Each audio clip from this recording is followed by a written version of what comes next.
Mesdames, Messieurs, peuple congolais, chers membres de la diaspora, je vous informe que nous avançons pas à pas vers la fin du régime dictatorial du dictateur Denis Sassou Nguesso.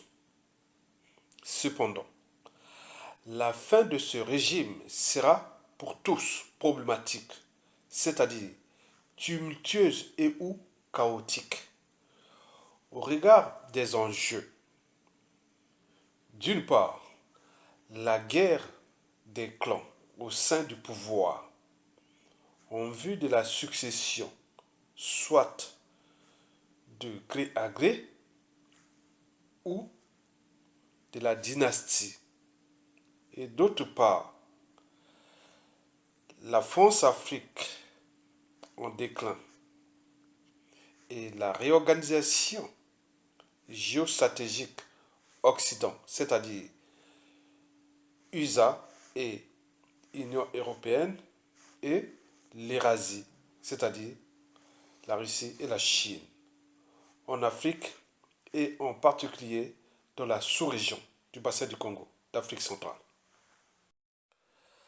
À l'échelle de notre pays, une guerre secrète se déroule actuellement dans le clan au pouvoir.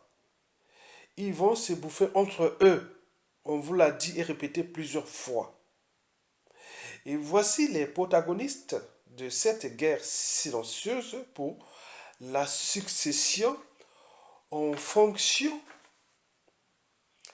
de la motivation, des soutiens intérieurs et extérieurs et des stratégies élaborées par chaque prétendant pour la succession au dictateur Denis Sassou Nguesso ou au patriarche du clan Denis Sassou Nguesso.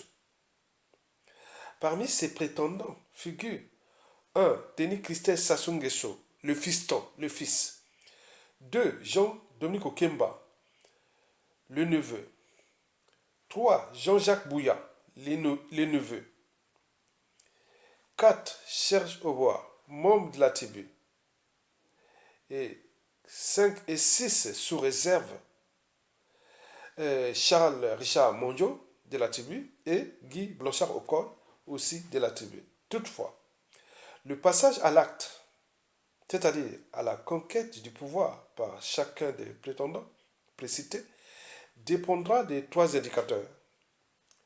Le premier indicateur est celui de la santé du tyran, de son état mental et physique. Vous le savez qu'ils ont une dette morale envers le patriarche. Donc, l'État congolais pour eux est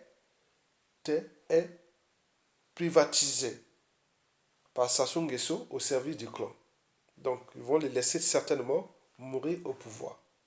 Quoique, on ne sait jamais. Donc, la santé du tyran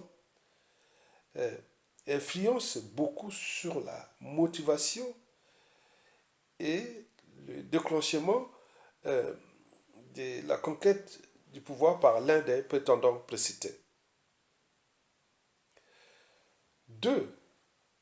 Le deuxième indicateur, c'est l'évolution de la situation France-Afrique au regard de Macron II et de la situation dans l'Afrique de l'Ouest et dans l'Afrique centrale. Ça va jouer beaucoup. Donc la diplomatie de Macron II de la zone d'Afrique, France-Afrique, n'est pas encore détaillée. Donc tout dépend de cette situation qui va certainement se chambouler la diplomatie française, puisque la France-Afrique est en déclin. Et bon, que vont-ils devenir ces pions comme les Denis Sassou Nguesso et les Iyadema, les Alassane Ouattara, etc. Troisième indicateur, c'est la dynamique géostratégique panafricaniste au regard des tensions entre les Américains et la Russie et impact ou conséquences politiques en Afrique. Pour faire tout simple, le clan au pouvoir a la peur des lendemains. 2. Il n'y a pas de consensus pour la succession à Denis Sassou Nguesso au sein du clan. Cela signifie que le clan est divisé et les couteaux sont tirés entre eux. D'après les informations dont je dispose du clan au pouvoir, tout sauf Denis Christophe Sassou Nguesso. Or, celui-ci a la confiance de son père. Et tous les deux cherchent difficilement à placer leurs pions au niveau politique et ou militaire en vue de la dynastie. Ce qui provoque, d'une part, la contre-réaction, l'opposition à ce projet de Denis Sassou Nguesso. Et le climat de méfiance et de défiance qui règne en ce moment entre les autres membres du clan et Denis Sassou Nguesso, son fils, est déjà visible. Et donc, c'est une situation que nous allons suivre en fonction de l'évolution des enjeux déjà France-Afrique à l'échelle sous-régionale, du contexte géostratégique et aussi de la situation nationale. N'oublions pas la santé du tyran. De ce qui précède, vous aviez remarqué que depuis, d'une part, l'entrée au gouvernement l'année dernière de Denis Christophe Sassou Nguesso, et d'autre part, le déclassement progressif de Jean-Dominique Okemba du Conseil national de sécurité, celui-ci et Denis Sassou Nguesso se regardent désormais en chien de faïence. Se regarder en méfiance et ou en défiance et voir se lancer à distance des poignards. Attention à l'épée Damoclès.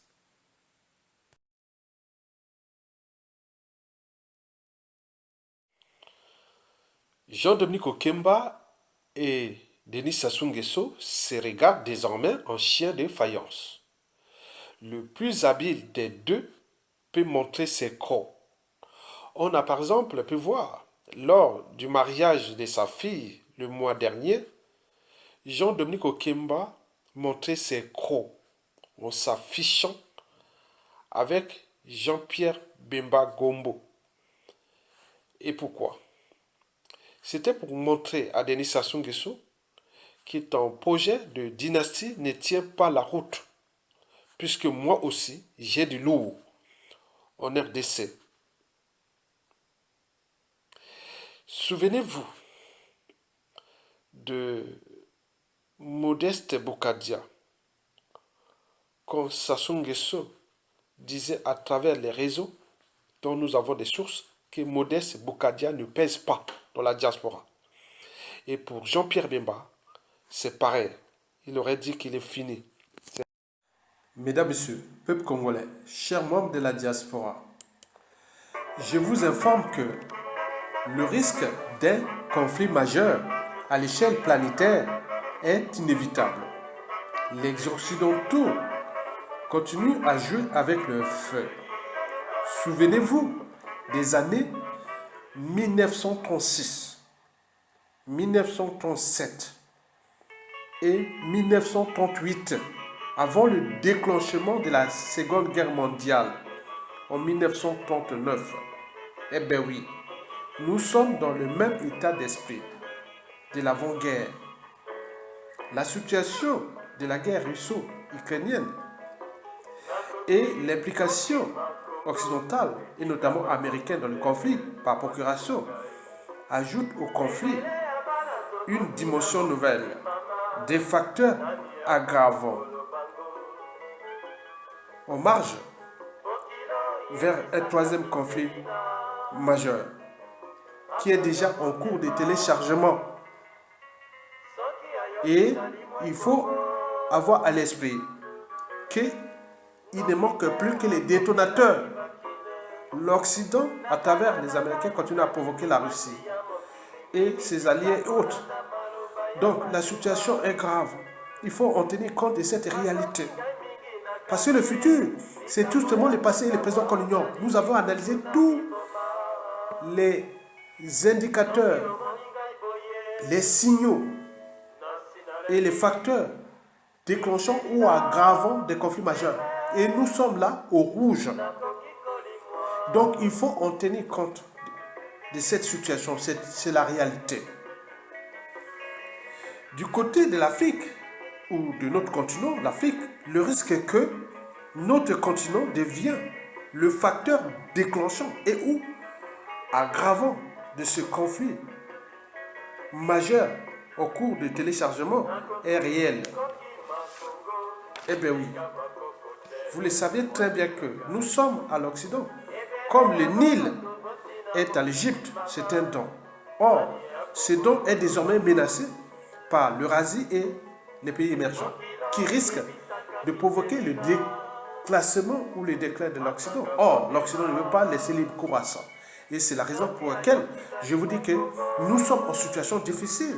Est-ce que l'Occident va se dire que les valeurs, les principes et autres vendus au monde entier de l'Occident ont été bafoués en Afrique? Est-ce que l'Occident va revenir en Afrique sous une autre forme? Est-ce qu'il va continuer dans le sens de ces trois fondamentaux, c'est-à-dire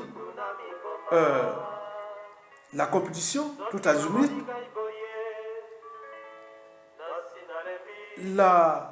l'accumulation et les guerres? Nous avons eu ça depuis que nous avions rencontré l'Occident. Donc nous, c'est tous les questionnements. De notre côté, nous devons repositionner nos énergies parce que l'enjeu est grave à l'échelle de notre pays. J'ai, moi, fait des rêves. L'utopie, je suis un utopiste à l'échelle de notre pays. Que, au regard des dangers arrivants, nous pouvons sauver. Déjà, nous, on n'a qu'un seul continent, on n'a qu'un seul pays, c'est l'Afrique et notre pays, le Congo. Le continent, l'Afrique et notre pays, le Congo.